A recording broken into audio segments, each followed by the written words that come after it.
நீங்க அதில் அட்லீஸ்ட் கொஞ்சம் சிறு புலிகளாக வந்து கேட்கிற பேச்சு சிறு புலிகளாக பரவாயில்ல அதிகமாக வந்து எங்கள் பேச்சை கேட்க வந்திருக்கும் அனைவருக்கும் வணக்கம். இந்த தலைப்பு நடுவர் சொன்ன மாதிரி கொஞ்சம் ரொம்ப வித்தியாசமாக தான் இருந்துச்சு. ஏன்னா யோசிக்கணும் போது பேசுறதுக்கு நான் நிறைய எதாவது பாயிண்ட் கிடைக்குமான்னு பார்த்தா ஆனால் எதுவுமே கிடைக்கல. அதனால ஓன்றதை பேசுவோம். ஏன்னா எதிரியில் பார்த்தீங்கன்னா எல்லாருமே பேப்பர் பண்ண வச்சிருக்காங்க. என்ன கிடையாது நம்ம கையில் ஒன்றுமே இல்லையேன்னு பார்த்தேன். இருக்கிறத பேசிட்டு போவோம், அதுக்கப்புறம் அவங்க அட்டாக் பண்ணுவாங்கன்னு பார்த்தேன். ஆனால் எனக்கு என்ன முதல்ல இந்த தலைப்புக்கு அவங்க பேச வந்ததே எனக்கு சிரிப்பா இருக்கு. ஏன்னா தேவைதான் மனிதனுடைய முக்கியமான ஒன்று. அந்த தேவை இருக்கிறதுனால தான் அவங்க கடல் தாண்டி பல நாடுகளை தாண்டி இவ்வளவு தூரம் இங்க வந்து உட்கார்ந்துருக்காங்க. எதுக்கு வந்திருக்காங்க? இங்க இருந்தா நமக்கு ஒரு வாழ்வு மேம்படும், நம்ம வாழ்க்கையில ஒரு உயர்வு வரும், ஒரு அடையாளம் கிடைக்கும் அப்படிங்கிறத நம்பி அவங்க தேவைக்காக தான் இங்க வந்து உட்கார்ந்துருக்கணும். அப்போ அந்த இடத்துலயே அவங்களுக்கு மனநிறைவுன்றது ஒண்ணு இல்லை. நம்ம ஊர்ல இல்லாத மனநிறைவு அவங்க தேவையை தேடி இங்க வந்திருக்காங்க போது தேவையில என்ன பேசுவாங்க அப்படின்னு நினைக்கும்போது எனக்கு கொஞ்சம் சிரிப்பாக வந்துச்சு. பட் ஆனால் இருந்தாலும் நம்ம பேசணும் இல்லையா, அதுக்காக வாழ்த்துக்கள். ஒரு பாட்டுல இருந்து ஆரம்பிக்கலாம் நினைக்கிறேன்.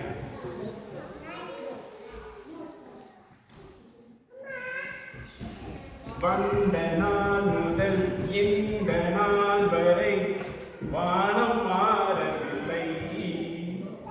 ஆனா நதி, காற்று, வானம், நிலம், பூமி எதுவுமே மாறல. ஆனா மாறினது மனிதன் மாறிவிட்டான். ஆமாங்க, சொன்னாலும் மனிதன் மாறிட்டான். எதனால நம்ம இந்த மாற்றம்? ஏன்னா நம்ம தேவைக்கேற்ப நம்ம மாறிடுவோம். நமக்கு அந்த தேவை இல்லை அப்படின்னா நம்ம கற்காலத்துல இருந்து இவ்வளவு தூரம் வந்திருக்க மாட்டோம். ஒவ்வொரு ஸ்டேஜும் நமக்கு அந்த தேவை பார்த்ததுனால தான் நம்ம தேவைக்கேற்ற மாதிரி நம்ம வாழ்க்கையை மேம்படுத்திட்டு நம்ம இவ்வளவு தூரம் வந்திருக்கோம் இல்லையா? இப்ப தேவைன்னும் போது ரெண்டு விதமான தேவை நம்ம பார்க்கலாம். ஒன்று சுய தேவை, இன்னொன்று பொது தேவை. ரெண்டு தேவையும் முக்கியம். சுய தேவை இருக்கிறதுனால தான் இன்னைக்கு நீங்க பாருங்க. இப்ப கொஞ்ச நேரத்துக்கு முன்னாடி நாடகத்துல கூட சிவபெருமான் சொன்னாரு, பெண்களின் கூந்தலுக்கு இயற்கையிலே மனம் உண்டு. நீங்க எத்தனை பேர் இயற்கையா அப்படியே வந்திருக்கீங்க? ஷாம்பு, அதுக்கு மேல ஒரு கண்டிஷனர், அதெல்லாம் இப்ப போடுறோமா? இங்க தேவையாயிடுச்சு. அதாவது நம்ம இயல்பான வாழ்க்கையிலே தேவைன்றது ரொம்ப முக்கியம். அது சுய தேவைகள். பொது தேவைன்னு பாத்தீங்கன்னா நம்ம முதல்ல என்ன பண்ணிட்டு சக்கரத்துல நீர் அப்படி உருட்டிக்கிட்டு இருந்தோம். இப்ப வானத்துல பறக்கணும். அதுவும் எதனால? தேவை வந்ததுனால நம்ம வந்து அதுக்கான ஒரு முயற்சி எடுத்து இங்க வந்துருக்கோம். அதான் பெரியவங்க அன்னைக்கே சொன்னாங்க, necessity is the mother of invention. தேவைதான் கண்டுபிடிப்பின் தாய். இப்ப நம்ம இவ்வளவு கண்டுபிடிச்சிருக்கோம்னா எதை அடிப்படையா வச்சு நம்ம கண்டுபிடிச்சிருக்கோம்? தேவை. அப்ப மனுஷனுக்கு இன்றியமையாத ரொம்ப முக்கியம் என்ன? தேவைன்றது மாறிக்கிட்டே இருக்கும். அந்த தேவைக்கு ஏற்ப நம்மளும் மாறிக்கிட்டே இருக்கும். இப்ப நான் ஒன்றும் இல்லை, என் மொபைல் எடுத்து ஓப்பன் பண்ணி அது ஏதோ பார்த்துட்டு இருந்தேன். த்ரிஷா அப்படின்னு சர்ச் பண்ணேன். ஆனா நான் எதுக்கு சர்ச் பண்ணேன்? போட்டு ட்ரெஸ் நல்லா இருக்கு, அதே மாதிரி முன்னாடி வாங்கி கொடுக்கலான்னு பார்த்தேன். ஆனா இப்போ நான் எப்போ ஓப்பன் பண்ணாலும் த்ரிஷா தான் வருது. என் மொபைல எப்போ பார்த்தாலும் இப்போ நான் சந்தேகம் பண்றேன். என்ன சொன்னீங்க ஒய்ஃப் கிட்ட? இல்ல நான் வந்து இந்த ட்ரெஸ் நல்லா இருக்குன்னு ஒரு வாட்டி நான் பார்த்தேன். ஆனா இப்போ எப்போ ஓப்பன் பண்ணாலும் அதான் வருது. ஏன்னா அந்த கம்பெனில தேவை ஆடை அந்த ஆடை தான் எனக்கு தேவை கண்டுபிடிச்சிட்டான். ஸோ நம்மளுடைய தேவை இன்னொருத்தருக்கும் தேவை. ஒருத்தருடைய தேவை அங்க மட்டும் நிற்கிறது இல்லை. அது தேவையை வச்சுதான் இப்ப இந்த உலகமே இயங்கிட்டு இருக்கு. அதே நேரத்தில் மனநிறைவுன்றது ரொம்ப கம்மி. இப்ப நான் உதாரணத்துக்கு சொல்றேன். ஒரு ஓட்டப்பந்தயம், அதுல ஒரு 30 பேர் ஓடுறாங்கன்னு சொல்றேன். முதல் 3 இடத்த பிடிக்கிறாங்க. இந்த முதல் 3 இடத்த பிடிக்கிறவங்க யார் ரொம்ப சந்தோஷமா இருப்பாங்க? முதல்ல எடுத்தவங்களா, இல்ல ரெண்டாவது வந்தவங்களா, மூணாவது வந்தவங்களா? மூணாவது வந்தவங்களா ரொம்ப சந்தோஷமா இருப்பான். ஆனா முதல்ல எடுத்தவன் அந்த தருணத்துல சந்தோஷமா இருந்தாலும் மனநிலை இருந்தாலும் அது ஒரு தற்காலிகமான மனநிலை. அதுக்கப்புறம் அவன் தொடர்ந்து பண்ணணும், எப்படி இருக்கணும், அதுக்கான உழைப்பு அவன் போட்டு யோசிக்க ஆரம்பிச்சிருவான். மூணாவது வந்தவனுக்கு தான் அவன் இவ்வளவு தூரம் வந்ததே பெரிய விஷயம். அதனால நம்ம சந்தோஷமா இருக்கணும், ஒட்டுமொத்த சந்தோஷத்தையும் வச்சிருப்பான். அடுத்து வந்து தயாராகும். அப்ப அடுத்த வளர்ச்சியை நோக்கி அவன் தயாராகிறதுக்கு எது தேவை, அவன் அடுத்து ரெண்டாவது இருப்பாங்க. அந்த ஆசை, அந்த ஈர்ப்பு தேவை, அந்த தேவைக்கேற்ற மாதிரி தான் அவன் வந்து அதுக்கேற்ற அடுத்த பயிற்சி போடுவான். ஸோ இந்த மாதிரி நம்ம எல்லா ஒரு எது நடந்தாலுமே அந்த தேவை தான் ரொம்ப முக்கியம். மனநிறைவுன்றது எனக்கு தெரிஞ்சு நம்ம வாழ்க்கையில எப்போ வரும், இது வரைக்கும் எனக்கு வந்தது இல்லை. எப்போ வரும் நான் நினைக்கிறேன்னா ஒரு 60-70 வயசுல, அதாவது நம்மளால ஒண்ணுமே பண்ண முடியாது அப்படின்ற நேரத்துல அப்பவே நம்மளால ஒன்றும் பண்ண முடியல. இப்போ ஏதாச்சும் ட்ரை பண்ணலாம், இப்போ ஏதாச்சும் ஓடுறோம், ஏதாச்சும் சம்பாதிக்கணும்னு பார்க்குறோம், இல்லை இதை வாங்கணும்னு பார்க்குறோம், அது இதெல்லாம் பண்றோம். ஆனா அந்த வயசுல நம்ம இன்னொருத்தர சார்ந்து இருக்கும்போது அப்போ கூட மனநிறைவு எப்போ வரும்னா, நம்ம தேவைகள் அனைத்தும் பூர்த்தியானால் மட்டுமே மனநிறைவு வருமே ஒழிய, மனநிறைவோட ஒருத்தர் பிறந்ததுல இருந்து மனநிறைவோடு சாத்தியமே இல்லை. ஒரு தேவை தான் வந்து மனுஷனா போய்கிட்டே இருக்கு. அப்படின்னு இருக்கும்போது மனநிறைவா இல்ல தேவையா அப்படின்னு நம்ம யோசிச்சோம்னா, வாழ்க்கை மற்றும் வாழ்க்கையை நன்றாக அடுத்த கட்டத்திற்கு மேம்படுத்தவோ இல்லை சுயமா நம்ம வந்து ஒரு அங்கீகாரம் பெறவோ எந்த வகையிலுமே தேவைதான் முக்கியம் என்று ஆணித்தரமாக கூறி வாய்ப்பளித்தமைக்கு மிகவும் நன்றி கூறி வணங்குகிறேன். நன்றி. ரொம்ப அழகா பேசுறாரு மணிகண்டன் அவர்கள். திருச்சாப்பேட்டையில் மாட்டி மாறோன்னு நான் பையன், பட் எப்படியும் வெளில வந்துட்டாரு அவரு. அடிக்கடி ட்ரெஸ் தேட வேண்டாம். அடுத்து வந்து அவர் சொன்னதுல 2-3 இம்பார்ட்டன்ட் பாயிண்ட்ஸ் இருக்கு. நீங்க வந்து முதல் பாயிண்ட் யோசிச்சீங்கன்னா, இப்போ எத்தனை பேர் மனநிறைவோட பாத்திரம் கழுவுறீங்க? அது ஒரு தேவைக்காக கழுவுறீங்க. ஸோ தேவையெல்லாம் வச்சதுக்கு அப்புறம் தான் மனநிறைவு. அண்ட் தேவையெல்லாம் பூர்த்தி ஆகாத வரைக்கும் உங்களுக்கு மனநிறைவு வராதுன்ற மாதிரி ஒரு பாயிண்ட் எடுத்து வச்சிருக்காரு. ஸோ நம்ம அடுத்த கட்டமாக அடுத்த அணி மனநிறைவு அணியிலிருந்து பிரியா அவர்களை வரவேற்போம். அவர்களுடைய கருத்துக்களை கேட்போம். அன்புக்குரிய எங்கள் அன்புக்குரிய நண்பர் அவர்களே,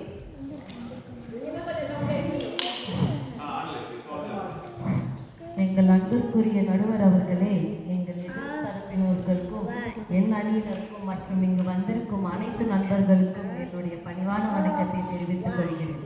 அனைவருக்கும் இனிய தமிழ் புத்தாண்டு நல்வாழ்த்துக்கள். நிறைய பேசணும்னு தோணுது, அவருக்கு கொடுத்த கவுண்டர் இருக்கலாம். ஆனால் எங்கள் அணியினர் ரெடியாக இருக்காங்க அவருக்கு கவுண்டர் கொடுக்க. ரைட்டு, நான் பேசுறவங்க பேசி போயிடுவேன். என்னடா இன்னைக்கு தலைப்பு என்ன? நம் வாழ்வை மேம்படுத்துவது, வளர்ச்சியை மேம்படுத்துவது தேவையா இல்லை மனநிறைவா? அதான டாபிக்கு. எப்படின்னா இதை பற்றி நம்ம பேசலாம்னு யோசிச்சுட்டு இருக்கும்போது, சரி நம்மளுக்கு நடந்ததே சொல்லி ஏன் ஆரம்பிக்கக்கூடாதுன்னு நான் நினச்சேன்.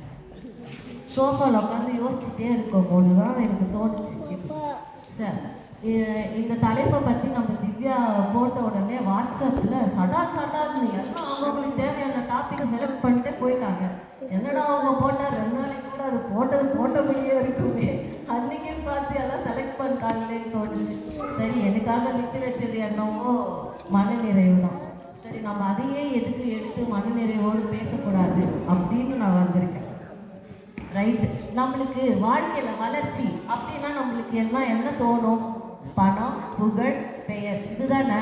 இது வந்து வேண்டாம்னு நான் சொல்லலை, இது தேவையில்லைன்னு நான் சொல்ல வரேன். இதெல்லாம் வேணும் தான். ஆனால் அதுக்கு அளவுன்னு ஒன்று இருக்கா இல்லையா?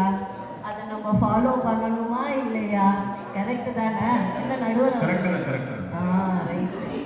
சமீபத்தில் ஒரு தொலைக்காட்சி தொடர்ந்த ஒரு ப்ரோக்ராம் இஎம்ஐயை பற்றின ஒரு டிபேட். அதில் அந்த நிகழ்ச்சியை பார்க்கும்போது தான் எனக்கு தெரிஞ்சிச்சு, அடாடா நம்ம வளர்ச்சி ஓஹோன்னு போயிட்டுருக்கு அப்படின்னு. நம்மளாம் அந்த காலத்தில் எதுக்கு இஎம்ஐ கடன்லாம் வாங்கினோம்? சொத்து, இடம், ஒரு இதெல்லாம் தான் நம்ம இடம் இஎம்ஐ கடன்லாம் வாங்கிட்டு இருந்தோம். அதுக்கப்புறமா என்னாச்சு, நம்மளுக்கு தேவைக்கு ஏற்ப இந்த டிவி, ஃப்ரிட்ஜு, வாஷிங் மிஷின் இதுக்கெல்லாம் வாங்க ஆரம்பித்தோம். சரி போது, ஃபோன், அடுத்தது ஃபோனுக்கு இஎம்ஐ, அது ரெண்டாவே மாறி போச்சு இப்போல்லாம். சரி கழுது, அதுதான் போதுன்னு பார்த்தா அந்த நிகழ்ச்சியை பார்க்கும் போது தான் எனக்கு தெரியுது, இப்போ இருக்கிற காலகட்ட பிள்ளைங்க பர்ஃப்யூம் எல்லாம் இஎம்ஐல வாங்குறாங்க, லிப்டிக் வாங்குறாங்க. இதுதானாயா அவங்க வளர்ச்சி? இதுதான் அவங்க தேவையா? இல்லையாங்கிற ஒரு எண்டு இப்படியேதான் போயிட்டு இருக்குமா உங்க ட்ரெண்டு?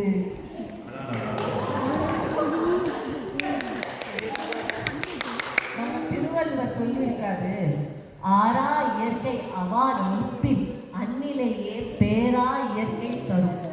அந்த குரல் அவர் என்ன சொல்ல வர்றாருன்னா, ஒருத்தன் எப்போ அவன் முழுமையா அவனுடைய ஆசைகளெல்லாம் வந்து ஒதுக்கி வைக்கிறானோ அப்போதான் அவனுக்கு நிலையான ஒரு இன்பத்தை அவனோட வாழ்க்கையில அவன் ஈட்டுவான் அப்படின்ட்டு நம்ம தெய்வப்புலவர் திருவள்ளுவரே சொல்லியிருக்காரு.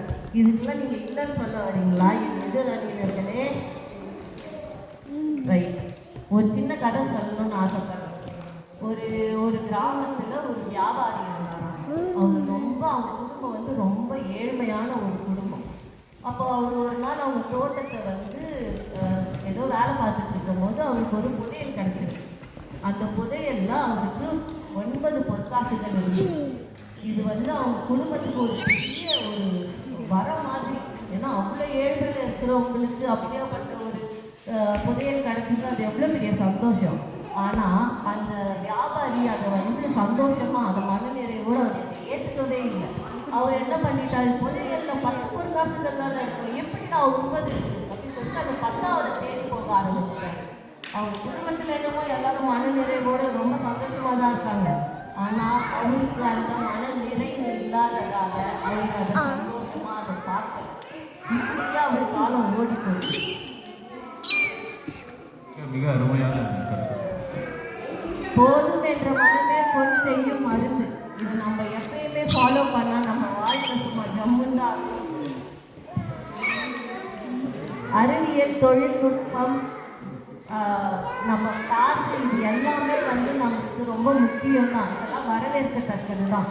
ஆனால் இது எல்லாமே வெறும் வெளிப்புற வாழ்க்கைக்கு மட்டும்தானே தவிர உங்களுடைய உண்மையான முன்னேற்றத்துக்கு காரணம் உங்களுடைய மன நிறைவாக மட்டும்தான் இருக்கும்னு நான் சொல்லிட்டு விரும்புகிறேன் இந்த இடத்துல.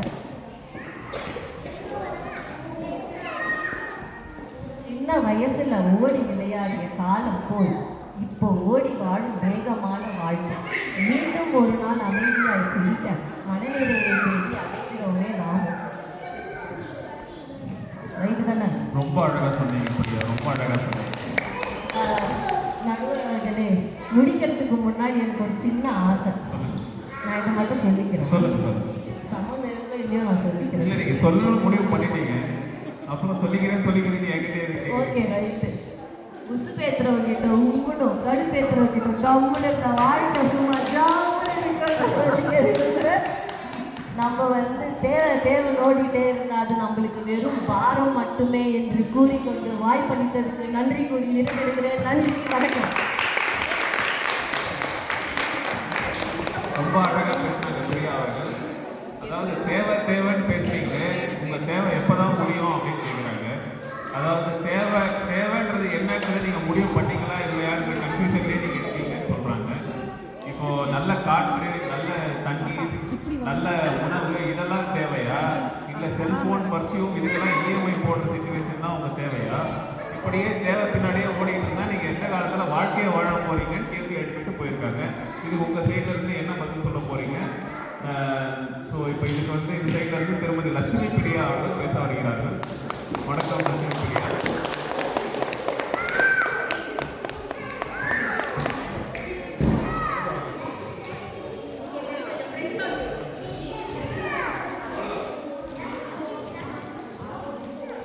அனைவருக்கும் வணக்கம்.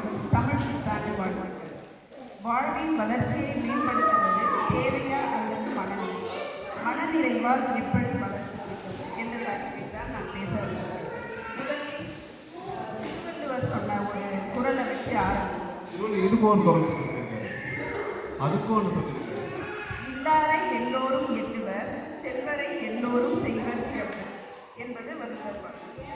இந்த காலகட்டத்தில் நாம் நம்மளை பார்க்குறத விட மற்றவங்க நம்மளை பற்றி என்ன நினைப்பாங்க அப்படின்றத தான் எப்போவுமே யோசிச்சுருக்கோம். ஒன்றும் இல்லைங்க, ஊர் சைடில் நீங்கள் ஒரு ஃபங்க்ஷனுக்கு போகிறீங்கன்னு வச்சுக்கோங்க. எனக்கு சிம்பிளாக ட்ரெஸ் பண்ண பிடிக்கும். நான் வந்து சிம்பிளாக ட்ரெஸ் பண்ணால் ரொம்ப மன நிறைவாக இருக்கும். ஸோ அதுக்காக நான் போயிட்டு சிம்பிளாக ட்ரெஸ் பண்ணிவிட்டு வெளியே வந்தேன்னா எங்கள் வீட்டில் இருக்கிறவங்க என்ன சொல்லுவாங்க, சொந்தக்காரங்க வருவாங்க, எதிர்த்த வீட்டுக்காரங்க வருவாங்க, பக்கத்து வீட்டுக்காரங்க வருவாங்க, போய் அந்த நெக்லஸை போடு, ஒட்டியானத்தை கட்டு சொல்லுவாங்களா இல்லைங்களா? இல்லை, நான் அங்கே போயிட்டு இல்லை எனக்கு இப்படி ட்ரெஸ் பண்ணாதான் மனநிறைவாக இருக்கும், நான் இப்படி தான் வருவேன்னா நீ வரவே வேணாம், வச்சு சாம்பார் ஃப்ரிட்ஜில் இருக்கு, போய் போட்டு சாப்பிட்டு பிஞ்சு வாஷிங் பண்ணிட்டு படுத்து தூங்குமான்ட்டு என்னை விட்டுட்டே போயிடுவாங்க. செய்வாங்களா இல்லையா? கண்டிப்பாக அந்த இடத்துல நமக்கு வந்து நம்ம மன நிறைவோட நம்ம ஸ்டேட்டஸ் தான் முக்கியமாக போயிடுச்சு. அது ஒரு தேவை. நீங்க கல்யாண சாப்பாட்டுக்காக தான் மாட்டிட்டு போறீங்க. அந்த சாம்பார் சாப்பிட அந்த இடத்துல நான் மனநிறைவா இருக்கிறத பார்க்கறதா இல்லை என் தேவையை நிறைவேற்றுறத பார்க்கறதா? அப்படி இருக்கிறப்ப எப்படி இதை ஒரு இதுன்னு நீங்க வந்து வாதமாக வைப்பீங்க? ஒத்துக்கொள்ளப்பட முடியாத விஷயம். ஸோ அடுத்து 2 காணொலி பகுதிகளை நான் இங்கே சொல்ல விரும்புகிறேன். இது வந்து அண்மையில் சன் டிவியில் நடந்த பட்டிமன்றத்தில் பகிர்ந்தது. இதை பார்த்துக்கிறவங்களுக்கு தெரிஞ்சுக்கணும். ஸோ சென்ற வருடம் நந்தினிங்கிற பொண்ணு வந்து 10ஆம் வகுப்பு தேர்வில் 600 மதிப்பெண் பெற்றார். அந்த பொண்ணு வந்து ஒரு தினக்கூலி அவருடைய பொண்ணு. அப்போ செய்தியாளர்கள் அந்த பொண்ணுக்கிட்ட எப்படிமா நீ இவ்வளோ நல்லா படித்து இவ்வளோ மார்க் வாங்கிக்க அப்படின்னு, அதுவும் முழுசாக வாங்கிக்க அப்படின்னு. அந்த பொண்ணு அதுக்கு என்ன சொல்லுச்சுன்னா, எங்கள் குடும்பத்தில் நான் தான் முதல் பட்டதாரி. எங்கள் வாழ்க்கையை மேம்படுத்தணும்னா நான் வேலைக்கு போய் என் பெற்றோர்களையும் என் குடும்பத்தையும் தூக்கி நிறுத்தினா தான் முடியும். ஸோ அந்த இடத்துல அந்த பொண்ணுக்கு ஒரு தேவை இருந்தது. அந்த தேவையை அது நிறைவேற்றினாதான் அது மனநிலை கிடைக்கும். அப்போ அந்த பொண்ணு படித்து மேலும் மேலும் வேலைக்கு போய் அந்த குடும்பத்தை காப்பாற்றணுன்றது அது ஒரு தேவையாக இருக்குது. ஸோ இல்லைன்னா அவங்க அப்பா சரி நீ படித்தது போதும், உன்னை கல்யாணம் பண்ணி கொடுக்குறேன், நான் மனநிறைவாக இருக்கிறேன்னா அந்த குடும்பம் முன்னேறாது. அந்த இடத்துல இன்னொரு பகுதியும் சொல்ல விரும்புகிறீங்க. ஒரு காரணம் தான். ஒரு பத்திரிகையாளர் ஒரு பில்டிங் கட்டுற இடத்துல போயிட்டு ஒரு சித்தாள் அம்மா, அந்த அம்மா கிட்ட போயிட்டு நீங்கள் என்னம்மா படிச்சிருக்கீங்க அப்படின்னு. ஒரு சித்தாள் அம்மா என்ன படிச்சிருப்பாங்க? ஏதோ ஒன்று படிக்காதவங்களா இருப்பாங்க, இல்லை ஒரு 2ஆம் வகுப்பு 3ஆம் வகுப்பு அது மாதிரி படிச்சிருப்பாங்க. ஆனால் அந்த அம்மா வந்து பிஎஸ்சி பிஎட் படிச்சிருந்தாங்க. அப்போ அந்த பத்திரிகையாளர் ஒரே ஷாக் ஆகிட்டு, என்னம்மா நீங்கள் இவ்வளோ படிச்சிருக்கீங்க, அது எதுக்கு இந்த பில்டிங்கில் வந்து வேலை செய்யுங்க அப்படின்னு கேட்குறப்ப அந்த அம்மா சொல்லிச்சான், ஏதாம்மா என் கணவரும் வேலை செய்கிறாரு, அவருக்கு 1000 ரூபா சம்பளம், எனக்கு 700 ரூபா சம்பளம், நாங்கள் 2 பேரும் ஒரு நாளைக்கு 1700 ரூபா சம்பாதிக்கிறோம். இதுக்கு முன்னாடி நான் ஒரு ப்ரைவேட் ஸ்கூலில் டீச்சராக வேலை செஞ்சேன், அங்கே எனக்கு மாதத்துக்கே 7000 ரூபா சம்பளம் அப்படின்னு. ஸோ இதுலேருந்து உங்களுக்கு என்ன தெரியுது? அந்த அம்மா டீச்சராக ப்ரைவேட் ஸ்கூலில் வேலை பார்த்தப்ப மனநிறைவாக தான் இருந்தாங்க. ஆனால் அவங்க தேவை அங்கே நிறைவேற்றப்படவில்லை, அவங்க வாழ்க்கை தரம் முன்னேறவில்லை. அதனால் அந்த அம்மா அந்த வேலையை விட்டுட்டு அதுக்கு பிடிக்குதோ இல்லையோ இந்த வேலைக்கு வந்துருச்சு. மற்றொரு விஷயம் ஒன்றும் இல்லைங்க, நான் ஸ்கூல் படிக்கிற காலத்திலே சொல்கிறேங்க, எனக்கு ஹிஸ்ட்ரி அண்ட் ஜியாகிரஃபினா ரொம்ப பிடிக்கும். சின்ன வயசுலேருந்தே 6th ஸ்டாண்டர்ட்லேருந்தே அந்த சப்ஜெக்டை மட்டும் நான் வந்து என்ன சொல்கிறது ஒரு பெரிய இன்ட்ரெஸ்டோடு படிப்பேன். அந்த மேத்ஸு எல்லா டீட்டெயில்ஸையும் கவர் பண்ணணுன்றதுனால ரொம்ப எக்ஸ்ட்ரா தான் எங்கள் ஹிஸ்ட்ரி மேடம்க்கு என்ன ரொம்ப பிடிக்கும். ஸோ 10th நல்ல மார்க் இருக்கும். 12th எங்கள் வீட்டில் கேட்குறப்ப நான் வந்து ஹிஸ்ட்ரி சம்மந்தப்பட்ட குரூப்பை தான் எடுப்பேன்னா எங்கள் அப்பா இப்படி பார்க்குறாரு, எங்கள் அம்மா இப்படி பார்க்குறாரு. அதெல்லாம் தூக்கி போடுமா, சீக்கிரமாக ஒரு வேலைக்கு போகிற குரூப்பாக எடுத்து ஜாயின் பண்ணி என் குரூப்பை எடு, ஒன்று இது கிடச்சா அதுவும் போடுறது. ஹிஸ்ட்ரியை பண்ண தோண்டிக்கிட்டு புளிய தோண்டிக்கிட்டு எங்கம்மா வேலை பார்க்க போகிறேன் அப்படின்னு கரெக்டு தான். என்ன பண்ணுறது, என் மனநிறைவு அன்றைக்கே முடிஞ்சு போச்சு. கிடைச்சதை எடுத்தோம், படித்தோம், வேலை கிடைச்சதா போகும். மாதம் மாதம் செல்ஃபோனில் டிங்குன்னு ஒரு மெசேஜ் வரப்ப அந்த நாள் முதல் போன மாதம் வரைக்கும் அது ஒரு சந்தோஷம். ஆரம்ப கட்டத்தில் என்ன பண்ணியிருக்கோம், அப்பா சம்பளம் வந்துடுச்சா, இஎம்ஐ கட்டணுமா, லோனை முடிச்சோமா, போன மாதம் அந்த கடையில் பார்த்த கூட்டாவை இந்த மாதம் போய் வாங்குவோமான்னு இருக்கும். இப்போ சம்பளம் வந்துச்சா, ஸ்கெச்சஸில் சேல் போட்டுப்போம், போய் ஷூவை வாங்கிடுவோம். இதுதாங்க நம்ம தேவை என்னைக்கு நிறைவேறும் அப்போ தான் நம்ம சந்தோஷப்படுவோம், நம்ம மனநிறைவாகும், நம்ம வாழ்க்கை தரமும் மேலும் இருக்கும். இவங்களாம் சொல்கிறாங்க அது மாதிரி இல்லைங்க, வெறுங்கை முழம் போட முடியாது. மனுஷன் இன்னைக்கு அவனுக்கு தேவை இருந்தது இருக்கும், ஃப்யூச்சர்லையும் இருந்துகிட்டே இருக்கு. அவன் தேவை அப்பப்போ மாறும், அவன் மனநிலையும் அப்பப்போ தான் வந்து அவனுக்கு கொடுத்துட்டாங்க. ஸோ எனவே நண்பர் அவர்களே, வாழ்க்கையை மேம்படுத்துவது நமக்கு தேவை. அதன் மூலமாக தான் மனுஷன் அடுத்தடுத்த லெவலுக்கு போகிறான் என்பதை பதிவு செய்து கொண்டு வாய்ப்பளித்தமைக்கு நன்றி கூறுகிறேன்.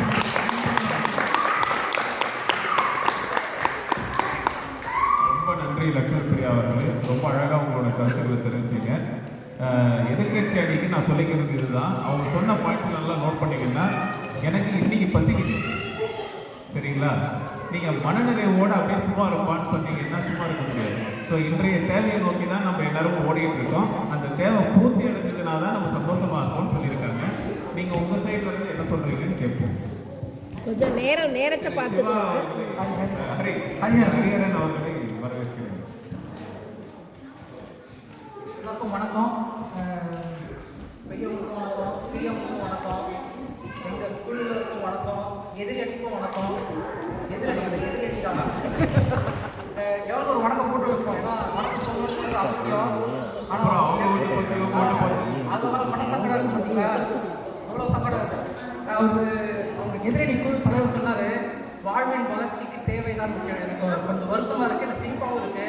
தலைப்பையே மறந்துட்டார் பொழுது வாழ்வின் வளர்ச்சியை மேம்படுத்துவதுதான் தேவையா மனநிலை வளர்ச்சி. மேம்படுத்துவதை வார்த்தை மறந்துட்டாங்க சொல்லுவாங்க எல்லாருமே.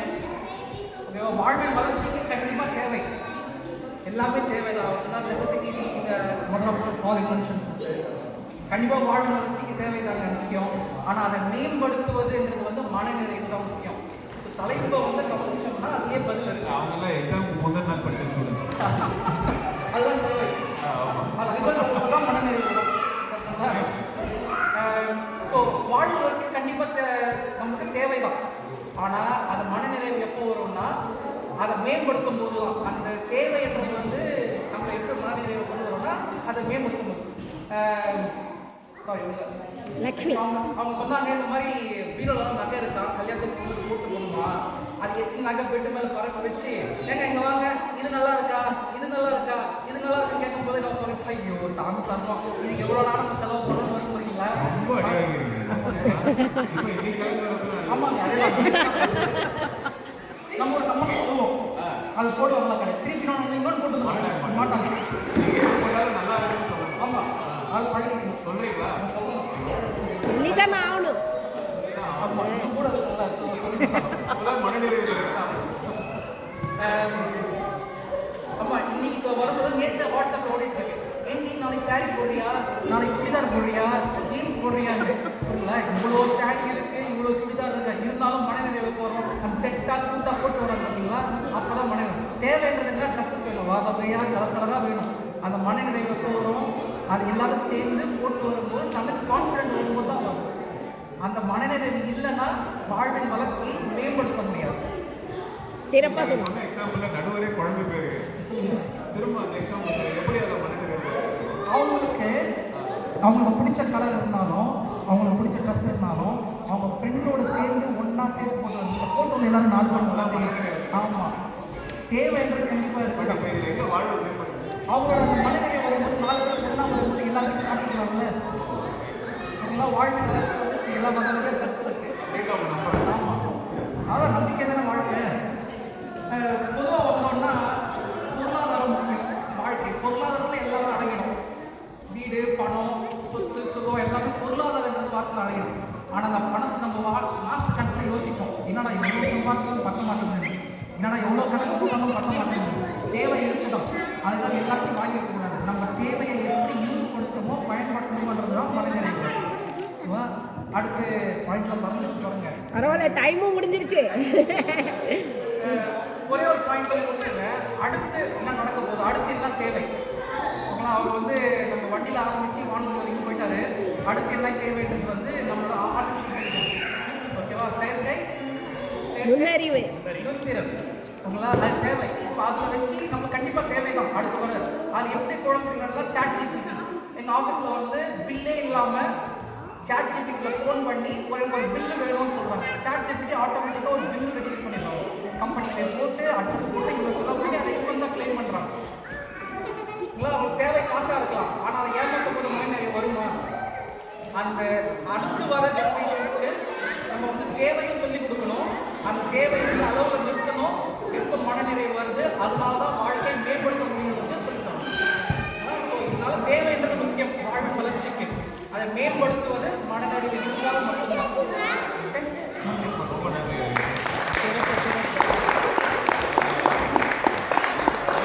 ரொம்ப அழகாக சொன்னாங்க. தேவை ரொம்ப முக்கியம், ஆனால் தேவை எந்த முடியுதுன்ற அந்த தெளிவும் ரொம்ப முக்கியம் அப்படின்னு சொன்னாங்க. அண்ட் இன்னும் இங்கே இருக்கிற மகளிருக்கெல்லாம் ஒரு ரெக்வெஸ்ட், அவர் சொன்ன மாதிரி அவங்க கிளம்புறப்ப மக்கள் ரொம்ப டார்ச்சர் பண்ணாங்க.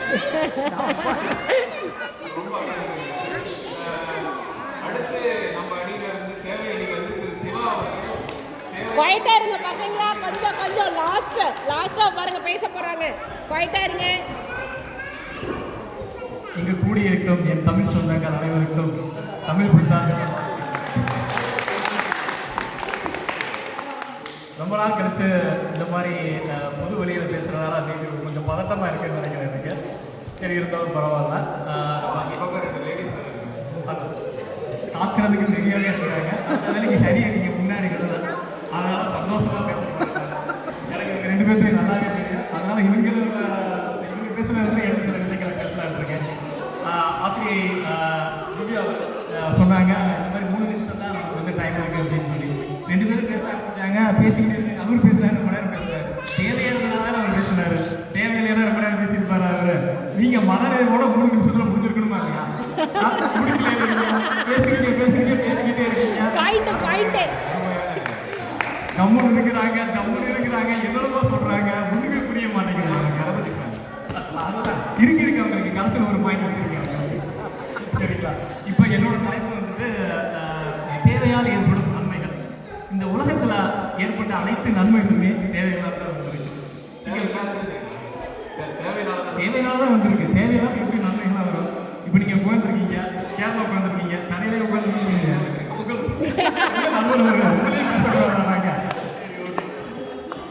கொஞ்சம் பார்த்து தான் படிப்பேன். மனிதனோட முக்கிய தேவை என்ன அப்படின்னு பார்த்தீங்கன்னா உணவு, உடை, இருப்பிடம். இப்போ உணவை பற்றி நம்ம பேசணும். நம்ம ஹரி வீட்டில் ஒரு நல்ல விருந்து வச்சுருந்தாரு, ஒரு என் நண்பர் தான், அதனால் ஒரு சொல்லலாம் தாராளமாக. சரிங்களா? எத்தனை அங்கே எனது உணவு எடுக்கும்போது அங்கே வந்துட்டு ஆந்திராவிலேருந்து வந்தாங்க, மலையாளத்துலேருந்து, கேரளாவிலேருந்து வந்திருந்தாங்க. கேரளத்துலேருந்து வந்தவங்ககிட்ட இந்த மாதிரி புட்டு கடலைக்கறி, அப்புறம் ஆந்திராவில் வந்தவங்க நல்லா காரக்குழம்பு அந்த மாதிரி சொன்னார். அங்கே வந்துட்டு நான் வெஜிடேரியன்ஸ் வந்துட்டு சிக்கனு, மட்டனு, சுக்கா, அப்புறம் ஃபிஷ் ஃப்ரை எல்லாமே பண்ணாங்க. அந்த தட்டில் அந்த வாழை இலை சாப்பாடு வேறு நம்மகிட்ட. வாழை இலையில அத்தனை சாப்பாடு அங்கே வச்சுட்டு இருக்கும்போது வெஜிடேரியன் மட்டும் சாப்பிடுங்க அப்படின்னு சொன்னால் நம்ம ஹரி மனநிலையோடு எந்திரிச்சு போயிடுவாரா? சொல்லுங்க நீங்கள். ஒரு பிடிக்க மாட்டாரு, அங்கே வந்துருந்து விட்டலாம். ஏன்னா எனக்கு அந்த சிக்கன் வைக்கல, எனக்கு அந்த மட்டன் வைக்கலன்னு ஒரு கேட்கவா மாட்டாரா? ஒரு மனநிலையோடு இருப்பாரு நினைக்கிறீங்களா நீங்கள்? ஆனால் நீங்கள் அதை விடுங்க. நீங்கள் அந்த தட்டில் சட்டைக்கடை பாருங்க, இந்த வாழை இலையில ஒரு ஏதோ ஒரு கடிதம் மிஸ் ஆயிடுச்சுன்னு நினைக்கிறேங்க. ஏமா அதை நீ போட்டோ எடுக்க மாட்டியா? அதை வச்சுட்டு போட்டோ எடுக்கணும்னு சொன்னாரா இல்லையா? அவங்க ஒய்ஃப் கிட்ட கேளுங்க. அவர் மனநிலையை பற்றி பேச வந்தது என்னால் இன்னும் மனசில் தாக்கவே முடியும். அப்புறம் நம்ம இப்போ சீரியஸாக போகும். சரிங்களா?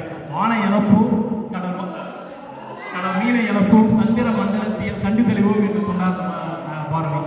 இன்று நம் சந்திரனை வட்டமடித்து செவ்வாயை எட்டி பிடித்து மனித வாழ்க்கைக்கு தேவையான வசதிகள் உள்ளதா, காற்று உள்ளதா இல்லை தேடிக்கொண்டு போயிட்டு இருக்கோம். இந்த காலத்தில் போய் போதும் அப்படின்றத எப்படி நம்மளால இருக்க முடியும் சொல்லுங்க? நாளைக்கே நம்மளுக்கு வந்து சந்திரனுக்கு போகிறோம், செவ்வாய்க்கு போகலாம், அங்கே போய் வாழலாம். ஆனால் வாழலாம்னு சுற்றி பார்க்க போகலாம் அப்படின்னு சொல்லி யாராவது கூட்டிகிட்டு போனால் இல்லைங்க சாமி நாங்கள் இங்கே இருந்துருக்கோம் அப்படின்னு சொல்லி யாராவது இருப்போமா? சொல்லுங்க நீங்கள். இல்லை நீங்கள் மன நேரங்கள் இருந்து இங்கே எடுத்துக்கிறீங்களா, பூமியிலே எடுத்துக்கிறீங்களா? வாய்ப்பு கிடைச்சா போவாங்க. வாய்ப்பு எப்படி கிடைக்கும்? தேவை ஏற்படும் போது தானே வாய்ப்பு கிடைக்கணும். அவர்களுக்கு தேவை இல்லாமல் நீங்கள் வந்துட்டு வாய்ப்பு வந்துருமா?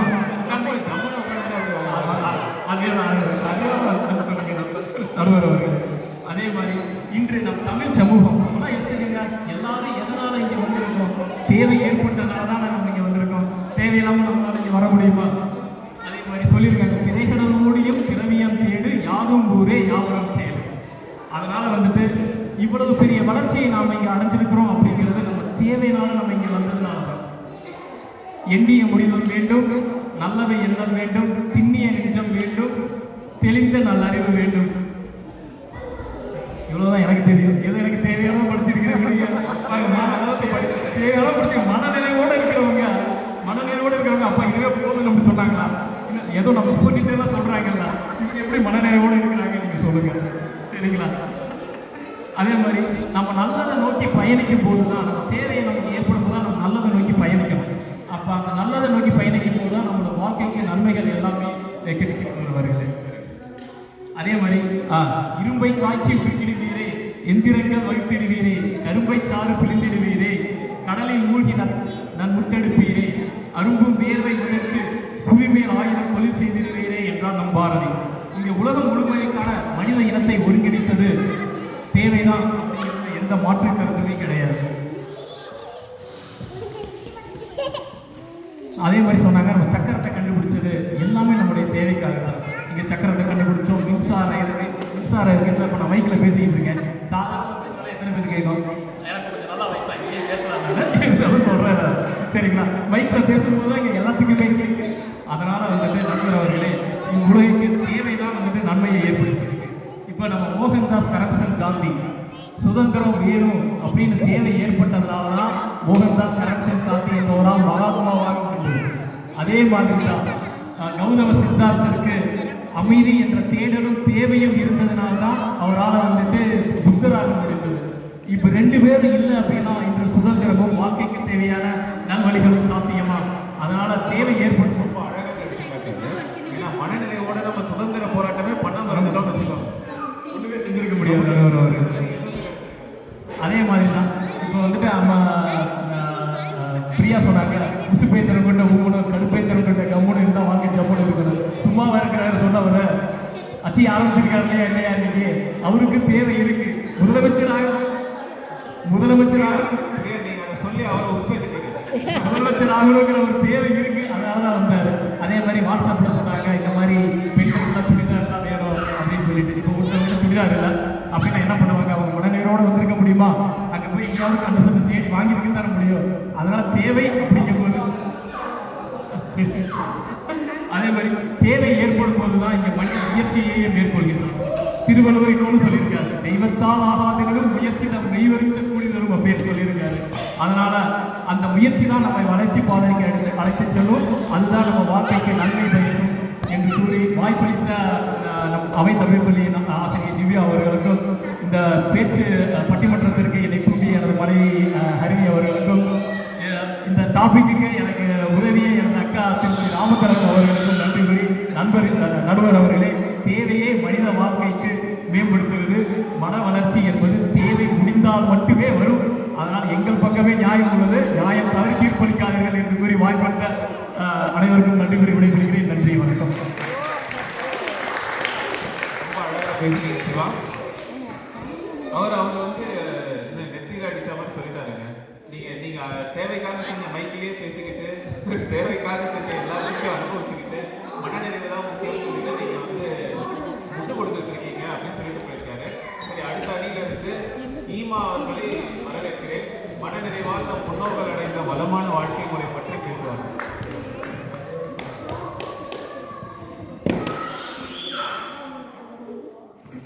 தாய் தந்த தமிழை வணங்கி, தமிழ் தந்த சொந்தங்களை வாழ்த்தி ஆரம்பிக்கலாங்களா?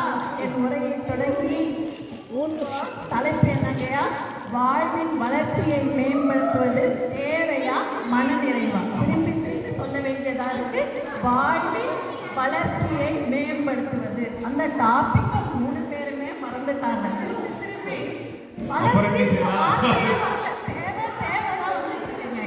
சரி, ஓகே, அதை விட்டுருவோம். இப்போ என் தலைப்பு என்னன்னா, மனநிறைவு தான் வாழ்வை மேம்படுத்துவது, வளர்ச்சியை மேம்படுத்துவது மனநிறைவு தான். அதுவும் நம்ம முன்னோர்கள் வாழ்க்கை காட்டிய வழிமுறையால் நம்ம வாழ்க்கையை மேம்படுத்தும். அதை பற்றி தாங்க நான் பேச போகிறேன். அதாவது நம்ம இப்போ தேவைன்னு வச்சுக்கோங்களேன், தேவையோ ஆசையோ அது 2 வேற வேற இல்லைங்க ஐயா. தேவையும் ஆசையும் ஒட்டி பிறந்த 2 குழந்தைகள் தான். ஓகேங்களா? நம்ம புத்தர் என்ன சொல்லியிருக்காரு? ஆசைதான் துன்பத்துக்கு காரணம், ஆசைதான் துன்பத்துக்கு காரணம்னு சொல்லியிருக்காங்க. இப்போ ரொம்ப பிரபலமாக ஒரு கான்செப்ட் ஓடிட்டு இருக்கு, அந்த ஜப்பானியர்கள் கண்டுபிடிச்சி அதில் என்ன சொல்கிறாங்கன்னா, நாளைய பற்றியும் நீ கவலை வேண்டாம், முடிந்ததை பற்றியும் கவலைப்பட வேண்டாம். இன்னைக்கு என்ன இருக்கோ அதை நினச்சி நீ வாழ்ந்தனா நீ தீர்க்காயுசா ஆரோக்கியமாக சந்தோஷமாக ஆயுளோடு இருக்கலான்னு ஜப்பானியர்கள் வாழ்ந்து காட்டியிருக்காங்க. அவங்களாம் நம்ம முன்னோர்கள் தான். கிரேக்க தத்துவம் ஒன்று இருக்குங்களே ஐயா, அதில் என்ன சொல்கிறாங்கன்னா, ஒருத்தனை செல்வ சிறப்போட வாழணும், ஒருத்தனை பணக்காரனாக ஆகணும்னா அவனுக்கு செல்வம் தேவையில்லை, பணத்தை சம்பாதிக்க தேவையில்லை, அதுக்கு பதில் அவன் ஆசைகளை குறைச்சதுனாலே போதும் அப்படின்னு சொல்கிறாங்க ஐயா. இதான் இதுதான் உலக இயல்பு மரபு, இது எல்லாருக்கும் தெரியும், எதிரணிக்கும் தெரியும். இருந்தாலும் அவர் பாட்டு பாடுறாரு. அந்த நாள் முதல் இந்த நாள் வரை நான் பாடுறேன் அவருக்கு ஒரு பாட்டு. இருக்கும் இடத்தை விட்டு இல்லாத இடம் தேடி எங்கெங்கோ அலைகின்றாய். அறியாத தங்கமே அவர் ஏதும் அறியாதோரடி. அந்த ஏதும் அறியாதோன்னு சொன்னா எனக்கு 3 பேரையும் நாங்கள் வச்சுருக்கோம். ஏன்னா அவங்களுக்கும் தெரியும், ஆனால் என்ன பண்ணுறது அந்த தலைப்பு போச்சு அப்படின்னு தடுமாறிட்டு இருக்காங்கன்னு தெரிஞ்சுக்கலையா? அதுதான் அவர் தலைப்பே புரிஞ்சுக்கல இல்லையா? அவர் சீரியஸாக ரீல்ஸில் பார்த்துட்டு இருக்காராம். அதை சொல்லாது பாருங்க. இல்லை அவங்க தேவைப்படுறது அப்படி ரீல்ஸ் மாதிரி போய்கிட்டே இருக்கும். இல்லை எத்தனை பார்த்துருந்தாலும் தெரியல. அதை விடுங்கய்யா. இப்போ நம்ம தலைப்புக்கு வருவோம். அதே மாதிரி நம்ம முன்னோர்கள் என்ன சொல்லியிருக்காங்கன்னா, இவங்கெல்லாம் சொல்கிற மாதிரி அவங்களோட முன்னோர்கள் கிடையாது. எல்லாத்தையும் மறந்துட்டு எல்லாத்தையும் வேண்டாம், வளர்ச்சியெல்லாம் வேண்டாம், மாற்றத்தெல்லாம் வேண்டாம் அப்படின்னு நம்ம முன்னோர்கள் சொல்லலை. அவங்களும் ஏற்றுக்கிட்டாங்க. பழையன கழிதலும் புதியன புகுதலுன்ற கான்செப்ட் எல்லாம் நம்ம முன்னோர்கள் பாடி காட்டிட்டாங்க. நாங்கள் அதற்காக சொல்லலை. ஆனால் சொன்னாரே அங்கே அங்கே அதேதான் அதை தான் சொல்கிறாங்க. இப்போ உலகத்தில் 2 ஆயிட்டா எல்லாருக்கிட்டையும் 2 ஆயிடும். ஒன்று இன்னொன்று அதுதான் தேவைன்னு சொன்னாங்க. இப்போ நம்ம ஊர்லலாம் முன்னாடி தெருக்கு தெரு பொட்டி கடை இருக்கும். இப்போ தெருக்கு தெரு வட்டி கடை இருக்கு. நம்ம லட்சுமி ஏற்கனவே சொன்ன மாதிரி தான் இஎம்ஐ தான். ஐயா காருக்கு இஎம்ஐ வாங்குறாங்க, வீடுக்கு இஎம்ஐ வாங்குறாங்க, பெட்ரோலுக்கெல்லாம் இஎம்ஐ வாங்குறாங்க. இது தேவையா? இதுதான் வாழ்க்கையை மேம்படுத்துவதா? அதுதான் மேம்படுத்துறாங்க. அதை போலே நாமெல்லாம் அதே மாதிரி தாங்க இந்த ஆசை திருப்பி திருப்பி அதை போல வந்துட்டு திரிஷாவை பார்த்தா நயன்தாரான்னு வந்துக்கிட்டே வந்து அது ஓயவே ஓயாது. ஆனால் மனநிறைவு வந்து கடற்கரை மாதிரி இதமாக இருக்கும். அதுதான் தேவை. அதுதான் வாழ்க்கையை மேம்படுத்த தேவை அப்படின்னு சொல்கிறாங்க. அதே மாதிரி நம்ம முன்னோர்கள் அதான் சொல்கிறாங்க. எப்படின்னா ஒரு அளவு வச்சுக்கோ. போதும் என்ற மனமே பொன் செய்வது. வளர்ச்சியையும் முன்னேற்றத்தையும் நாங்கள் வேண்டாம்னு சொல்லலை. வாழ்க்கையை மேம்படுத்தணும். ஆனால் ஒரு அளவு போதும் என்ற மனமே பொன் செய்யும் மருந்து. அதுதான் நம்ம முன்னோர்கள் வாழ்க்கை கடிதம் போயிட்டாங்க. இன்னும் நம்ம கண்ணதாசன் ஐயா சொன்ன மெட்ரி நான் ஒன்று போட்டுறாங்க. உன்னோட ஆயிரம் வாசல் இதயம் அதில் 1000 வாசல் இதயம் ஆசை கடந்தால் மணியடி பாடு திரண்டால் தேவையெல்லாம் தீர்ந்துவிடும். தினத்தினம் மாறி வரும். மாறுவதை புரிந்து கொண்டால் மனம் பெறும். அப்போ நம்ம மனசு வந்து தேவை தேவைன்னா போய்கிட்டே இருக்கும். அவங்க சாப்பாடு சாப்பாடு இவ்வளோ தூரம் சுற்றி போகிறதுல எதுக்கு? ஒரு ஜான் டைத்துக்கு தானே. அதனால மனநிறைவாக இருக்காரு. அவர் வேற சண்டை போட்டாரா? அவரை விடுங்கப்பா. அதனால சாப்பாடு போது அப்படின்றாரு. அதுதான் தேவை தேவை ஓடலையே. நான் சொல்ல வரேங்க. நான் சொல்றேன். தேவைன்னா தேவையான தேவைகளை உருவாக்குவது. தேவைக்கு தேவையான தேவைகளை உருவாக்குவது தான் தேவை. ஆனால் மனநிறைவு என்னன்னா தேவைக்கு தேவையான தேவைகள் இல்லாததும் தேவைக்கு தேவையான தேவைகள் இல்லாததும் இருப்பதை கொண்டு மகிழ்வாக இருப்பதுதான் மனநிறைவு. இதுதான் ஏதோ எனக்கு தெரிஞ்சுட்டு நான் சொல்ல விரும்புகிறேன். ஸோ எல்லாரும் இப்போ புரிஞ்சுப்பீங்கன்னு நினைக்கிறேன். இந்த உலகம் மரபு தெரியுது. அவங்களாம் பார்த்தாலே என்னடா பண்ணுறது தலைக்கு கொடுத்துட்டாங்க வேணாம் விட்டுருங்க அழுதுற வரி அடுத்தது நான் அதுதான் சொல்ல வரேன். திருப்பி எல்லாத்துக்கும் ஒரு அளவு இருக்குது. அளவுக்கு மீறினா அமைக்கணும் நன்றி. அதனால முன்னோர்கள் வாழ்ந்து காட்டிய வழிமுறைப்படி தேவை இருக்கணும். ஆனால் அளவோடு இருக்கணும். தேவை தேவை மாதிரினா மனநிறைவு அதோட அச்சாணி மாதிரி. தேவை அறிவு மாதிரினா மாதிரினா மனநிறைவு அறிவாற்றல் மாதிரி, தேவை ஜனனம் மாதிரினா மனநிறைவு மரணம் மாதிரி. மரணம்னா நம்ம வாழ்க்கையில உண்மை அடைகிறது, அது தெரியும். தேவை அனலானால் மனநிறைவு புனலாகும். தேவைகள் எதிர்பார்ப்பும் ஏமாற்றத்தையும் கொடுக்கும், ஆனால் மனநிறைவு மகிழ்ச்சியை கொடுக்கும், வாழ்க்கையை மேம்படுத்தும். இதெல்லாம் நான் சொன்னதை வச்சு நம்ம மக்களும் மனநிறைவாக இருக்காங்க, நம்ம எதிரணியினரோ மனநிறைவோடு இருக்காங்க. நடுவரையாவும் மனநிறைவோடு மனநிறைவே வாழ்வை மேம்படுத்தும் என்று அச்சாரியாக எங்கள் தரப்பிற்கு தீர்ப்பு வழங்குமாறு தேடி விரும்பி கேட்டுக்கொள்கிறேன்.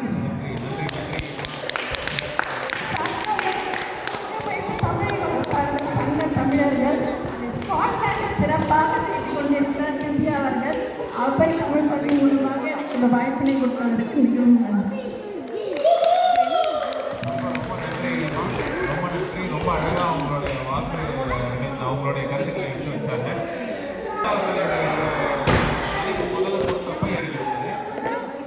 ஸோ இப்போ நீங்கள் பார்த்தீங்கன்னா நம்ம ரெண்டு அணியிலிருந்தே மறுக்க முடியாத உண்மை வந்து தேவை இருக்கு, எல்லாருக்குமே தேவை இருக்கு. ஆனால் அந்த தேவை எந்த அளவுக்கு நம்ம வளர்த்துக்கிறோன்றது ரொம்ப ரொம்ப ரொம்ப இப்போ 5 அறிவு உள்ள அனைத்து விலங்குகளுக்கும் தேவைகள் இருக்கு, நமக்கும் தேவைகள் இருக்கு.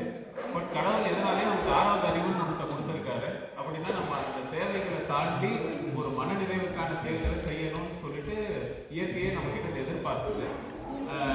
ஸோ நான் இன்னைக்கு தலைப்பு ரிலேட்டடாக கடைசியாக பேசணும்னு நினைக்கிறப்ப எனக்கு ஒரு கதை தான் தோணுச்சு. நான் அந்த கதையை சொல்லி ப்ராப்ளம் இந்த கம்ப்ளீட் பண்ணுறேன். ஏதோ ஒரு கல்யாணத்தில் ஆமாம் ஏதோ ஒரு கல்யாணத்தில் வந்து இந்த மாதிரி கல்யாணத்துக்கு பலகாரத்துக்காக நிறைய லட்டு கொடுத்துட்டு இருந்தாங்க.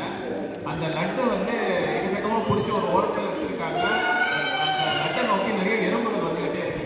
அந்த எறும்புகள் வர்றப்ப என்ன பண்ணுறதுன்னு சொல்லிட்டு யாருக்கும் தெரியல. அந்த எறும்புகள் வராது தவிர்க்கிறதுக்கு என்ன பண்ணாலும் ஒரு ஞானியை போய் கேட்டாங்க. அந்த ஞானி என்ன சொன்னாருன்னா அந்த லட்டை சுற்றி கொஞ்சம் சீனியை லைட்டாக ஏதோ சுற்றி கொட்டி வைங்க, அந்த லட்டை நோக்கி வர அந்த எறும்பு நின்றுடும். ஸோ அந்த லட்டை நோக்கி வந்துட்டு இந்த எறும்பெல்லாம் அந்த சீனியை சாப்பிட்டுட்டு ரொம்ப சந்தோஷமாக திரும்பி போக ஆரம்பிச்சு. நான் என்ன சொல்ல வரேன்னா அந்த சீனி வந்து நம்ம தேவைகள் மாதிரி, அதையும் தாண்டி ஞானம் சித்தாந்தம் அது இதுக்கு நம்ம நிறைய நம்ம நாமே மேம்படுத்திக்கிறதுக்கான வாய்ப்புகள் இருக்கு. அந்த சீனியை மட்டுமே நோக்கி ஓடாம எந்த அளவுக்கு சீனி முக்கியமோ அதே அளவுக்கு லட்டுன்ற அந்த ஆன்மீக பயணத்தையும் நீங்கள் தொடர்ந்தோன்னா நம்ம வாழ்வு மேம்பட இன்னும் பெட்டர் வாய்ப்பு இருக்கு. அதனால தேவைகள் எந்த அளவுக்கு முக்கியமோ அதையும் தாண்டி மனநிறைவு படும் அளவுக்கு ஆன்மீகத்தை நோக்கி பயிற்சி செய்வதும் நம்மளுடைய இம்பார்ட்டன்ஸ். அதை சொல்லி நான் இந்த பட்டிமன்றத்தை நிறைவேற்றேன். 2 பேருக்கும் ரொம்ப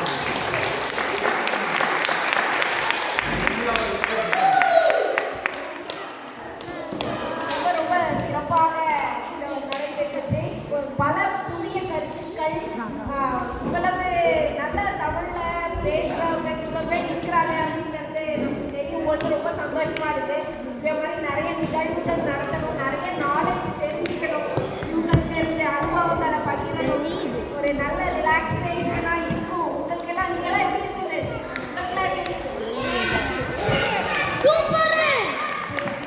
சிறப்பு. அடுத்தது நம்ம வந்து பாரம்பரிய விளையாட்டுகள் குழந்தைகளுக்காக நடத்த போகிறோம்.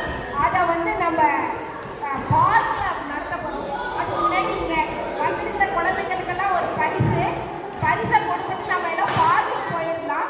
பார்க்கில் வந்து நம்ம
அந்த பெட்டு போர்ட்ரேட்டில் பெட்டு வைக்கிறத நான் சொன்னேன்.